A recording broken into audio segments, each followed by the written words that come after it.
बार की बात है, एक लड़का था, उसका नाम सबल था। वह अपने जीवन से बहुत निराश था।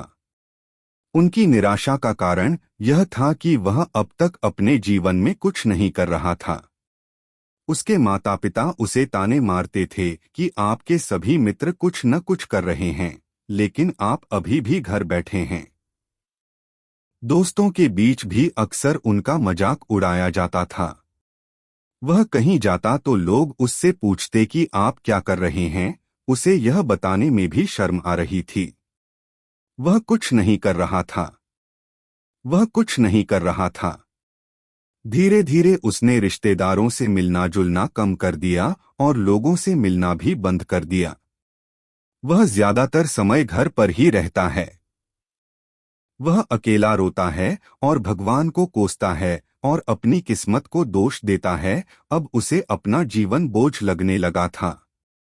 कभी कभी वह सोचता कि कब वह कुछ करने के योग्य बनेगा, और फिर वह सोचता कि जिंदा रहने से अच्छा मर जाना है।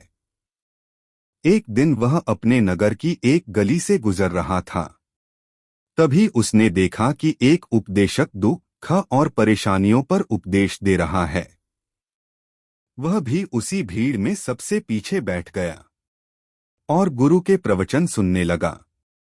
उपदेशक कह रहा था, दुख एक शिक्षक की तरह है जो हमें जीवन की सच्चाई दिखाता है और हमें जीने का सही तरीका सिखाता है।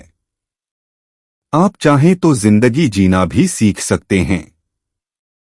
गुरुजी उपदेश दे रहे थे कि तुम चाहो तो कुछ भी हासिल कर सकते हो और अगर चाहो तो एक कोने में बैठकर रो सकते हो। इन सभी बातों को सबल ध्यान से सुन रहा था, लेकिन शिक्षक की यह बातें पसंद नहीं आई। उसने खड़े होकर कहा कि कुछ भी सिखाने से दुख दूर नहीं होता। इसमें केवल दर्द होता है। दुख की पीड़ा अनंत है। ऐसा लगता है कि इसके बाद कुछ होने वाला नहीं है। इससे कुछ भी फर्क नहीं पड़ता है। इसके सामने तो मौत भी छोटी लगती है। उपदेशक ने कहा, फिर तुम्हारा दुख क्या है? सबल ने उसके सामने अपनी सारी व्यथा सुनाई और पूछा, मेरे दुख का कोई उपाय है तुम्हारे पास? यह सुनकर शिक्षक मुस्कुराए और बोले, तुम उस दिन मेरे पास आओ जब आपके जीवन में वास्तविक दर्द हो। मैं आपकी समस्या का समाधान अवश्य करूंगा। यह कहकर गुरु वहां से चला गया। सबल ने सोचा, कहीं मेरा दुख नकली तो नहीं है? क्या मैं जिस दर्द से गुजर रहा हूं वह नकली है? मेरा दुख कोई नहीं समझ सकता।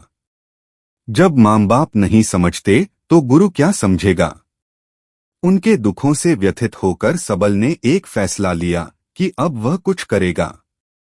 सबल ने एक छोटा व्यवसाय शुरू किया, पर उसे सफलता नहीं मिल रही थी। लेकिन उसके घर वाले पूछते हैं कि क्या वह कुछ कोशिश कर रहा है।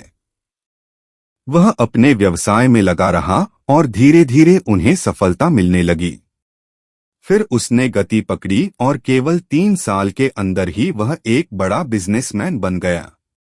अब सबल के आसपास ऐसे कई लोग थे जो उसकी परवाह करता था, जो उससे प्यार करता था। अब उनके परिवार के सदस्य भी उसकी तारीफ करते नहीं थक रहे थे।